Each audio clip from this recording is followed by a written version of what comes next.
नमस्कार, शिक्षा समाचार में आप सबों का स्वागत है। और आज हम शिक्षा समाचार में समाचार पर चर्चा करने से पहले दो वीडियो दिखा देते हैं कि सीतामढ़ी में शिक्षक जो अभी हेड टीचर बन के गई हैं वो, और वहाँ पहले से जो महिला शिक्षक प्रभारी रही हैं वो दोनों किस तरीके से मारपीट की है। ज़बरदस्त कल की ये घटना है, खूब वीडियो देख रहे हैं, खूब जम के मारपीट की है। और मारपीट की स्थिति ये हो गया कि अंत में प्रखंड शिक्षा पदाधिकारी को हस्तक्षेप करना पड़ा, केस मुकदमा तक की बात हो गई, क्योंकि दोनों को ब्लड गिर रहा था। देखिए रहे हाथ में झट्टम झट्टी मरम पिट्टी सब कुछ हो गया। और उसमें एगो पुरुष शिक्षक भी खिलाड़ी सब खेला करते रहे। आजकल तो दूगो महिला के लड़ाने में पुरुष शिक्षक सब बहुत बहादुर है ना। लेकिन एक बात हमको समझ में नहीं आता, जितना तबादला चाहने वाले लोग हैं वो सारे के सारे लोग का तबादला घर के आसपास घर के स्कूल में चाह रहे हैं। और वो और जितना हेड टीचर है या जो भी टीचर घर से बाहर है, सबका यही कहना है कि जब तक वो नहीं हटेगा ना एजुकेशन सिस्टम ठीक नहीं होगा। ताकि सरकार करे तो करे क्या, जरा ये बताइए कि जिनको सरकार अगर इच्छा के अनुसार घर में पोस्टिंग दिया, वो पढ़ाता नहीं है, वो अपना पॉलिटिक्स में लगा रहता है, स्कूल में हाजिरी बनाएगा, चल देगा घर। और जो बाहर का आदमी है जो वहाँ स्कूल में है, यही रोना रोता है कि जब तक उनको वहाँ से हटाया नहीं जाएगा तब स्कूल में माहौल ठीक नहीं होगा। तो इसका क्या मतलब हो सकता है, क्योंकि ये बहुत गंभीर बात है।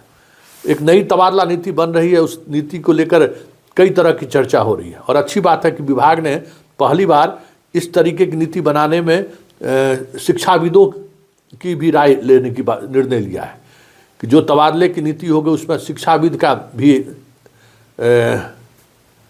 सहयोग लिया जाएगा, उनसे भी राय ली जाएगी, पुराने शिक्षकों से भी राय ली जाएगी। क्योंकि देखिए पुराने ज़माने के जितने शिक्षक थे सब तो गांव में ही पढ़ाते थे, अपने ही गांव में टीचर थे, लेकिन वो पढ़ाते थे।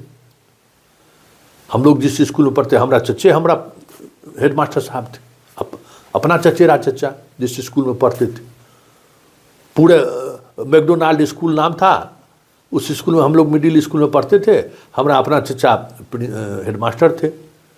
उसके बाद जितने टीचर थे, सहायक टीचर, सारे के सारे दूसरे के थे, वो अलग अलग शहर के वार्ड के लोग रहने वाले थे, बाहर के एगो थोड़ा गांव के रहने वाले थे।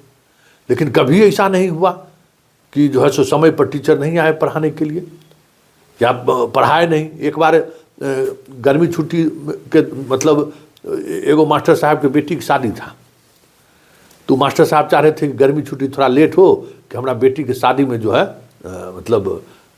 छुट्टी नहीं लेना पड़े। तो लोग सब मास्टर साहब लोग गुटुर पुटुर करके विचार कर दिए। इसमें हमारे चचा भी जी भी थे। ठीक है, अब भयानक गर्मी था, भयानक गर्मी। बस हम स्कूल में आंदोलन कर दिए, स्कूल से सारा विद्यार्थी को ये कर दिए, बाहर करा दिए, समझे ना। बच्चे से गुरफाती रहे हैं, आंदोलन कर दी। सारा स्कूल 6, 7, 8 तीनों मिडिल स्कूल से उसे होता था, तीनों स्कूल का 2-2 सेक्शन हुआ करता था हम लोग सब में। सारा लड़का लड़की सब हम लोग रोड पर आ गए। स्कूल मॉर्निंग स्कूल जो है सो एकदम बंद, उधर से पूरा एकदम जो है सो रहा था। तो हमारे चचा जी हमको नेता कौन है तो पता चला यही है नेता। बुलाहट हुआ, कैसे भेजा गया चपरासी के, नारायण चपरासी का नाम था। भेजा गया कि चलिए बुला रहे हैं मास्टर साहब, आप बात करने के लिए चलिए। बात करने के लिए क्या पूछे, हमको बड़ी मार मारे, हाँ मार छड़ी से। अब मार रहे थे, हम हेड मास्टर मुर्दाबाद का नारा लगा रहे थे कि गलत कर रहे हैं आप गर्मी छुट्टी, इतना गर्मी में विद्यार्थी सबको स्कूल आना मुश्किल है और आप एक शिक्षक की बेटी की शादी के लिए आप छुट्टी नहीं दे रहे हैं, आप मुर्दाबाद हैं। अंत में जो है सो, और उसके बाद बड़ी हंगामा हुआ। उस स्कूल के सामने बगल में ही जो है सो प्रखंड शिक्षा पदाधिकारी का दफ्तर था, उसके अधिकारी को भी मालूम हुआ। तो कल होके जो है सो डिप्टी साहब पहले होते थे, तो वो आए स्कूल में, बातचीत हुआ। ऐसा तो कभी नहीं होता था कि आंदोलन शुरू हो जाए। हेड मास्टर साहब को चैम्बर में बुलाया गया, हम बुले हो रहे, तो पता चला कि महेश्वर जी कहती भतीजा है, तो हेड मास्टर साहब चचा का नाम था। तो दूसरे रूम में ले गए, पूछे हमसे कि क्या दिक्कत है, क्यों ऐसा किए। थम के सर ऐसी ऐसी बात है, देखिए कितना गर्मी है, 9 बजते बजते सर घर जाने में बहुत परेशान है। घर हम लोगों को वहाँ से 2 किलोमीटर 3 किलोमीटर था। अब बच्चा में पैदल समझिए कि जाने में परेशान हो जाते थे। और देखिए पिछले साल हम लोग 6ठा क्लास से हैं, अभी 8वां क्लास में है। देखिए दोनों साल गर्मी छुट्टी कब हुआ है। और उसके बाद क्लास में जो है सो मास्टर साहब पंखा होकवाते हैं, पूरा आंदोलन हुआ। फिर भी पढ़ाते थे उस समय में सब, हम लोग तो सब स्कूल में प्राइमरी से लेके हाई स्कूल तक जिनसे पढ़े, हाई स्कूल में हमारे मामा और बाबा, हमारे मामा जी, हमारे दादी के भाई और हमारे बाबा दोनों टीचर थे। कहाँ कोई ऐसा होता था कि नहीं पढ़ाता था। लेकिन अब देखिए, अब जिसको गांव में है वो तो बताइए, जहाँ नैतिक मूल्य खत्म हो गया हो, कोई संस्कार नहीं बचा है कि अपने गांव के बच्चों को नहीं पढ़ा रहे हैं। वही बच्चा कल दिन क्रिमिनल बनेगा, डकैत बनेगा, अपराधी बनेगा अगर नहीं पढ़ाइएगा तो। और अपने बच्चा को वही वेतनवा लेके क्या कहते हैं, भेज दीजिएगा पढ़ने के लिए दिल्ली, भेज दीजिएगा कोटा, अपना बाल बच्चा को इंजीनियर डॉक्टर बनाइएगा। गांव में सुरक्षित रह पाएगा आपका परिवार? वो गरीब का बच्चा तो देख रहा है ना कि मास्टर साहब नहीं पढ़ाए इसलिए हम नहीं पढ़ पाए। मास्टर साहब हमको पढ़ाने के बदले जो है सो खेत में जोतवा रहे थे, खेत में गेहूं कटवा रहे थे, खेत में मकई कटवा रहे थे, खेत में धान कटवा रहे थे, ईख कटवा रहे थे, सब्जी तोड़वा के भेज रहे थे आहत पर। तो देख रहा है ना। तो अब बताइए कि जब नैतिक मूल्य नहीं है तो सरकार करे तो करे क्या? ये एक बड़ा सवाल है। इस तरीके से मारपीट करिएगा, केस फौजदारी मैक्सिमम अभी जो हुआ है, मध्याह्न भोजन में गड़बड़ी, अंडा वाला मामला, उसमें भी दूसरा मामला सामने आया। पोस्को एक्ट लगा दिया एगो कार्यकारी प्रिंसिपल को, उसमें भी पता चला कि भाई गांव वाला सब लिख के फिर दिया कि नहीं, एगो महिला शिक्षक जो है सो गांव वाली बदमाशी की है। मतलब ऐसा हर दिन कहीं न कहीं से इस तरीके की घटना आ रहे हैं। सैकड़ों ऐसे मामले सामने आ चुके हैं, पुलिस तक मामला पहुंच चुका है, जिसमें यही जो गांव वाला शिक्षक है सो बाहर वाला शिक्षक, दोनों में गुत्थम गुत्थी चल रहा है।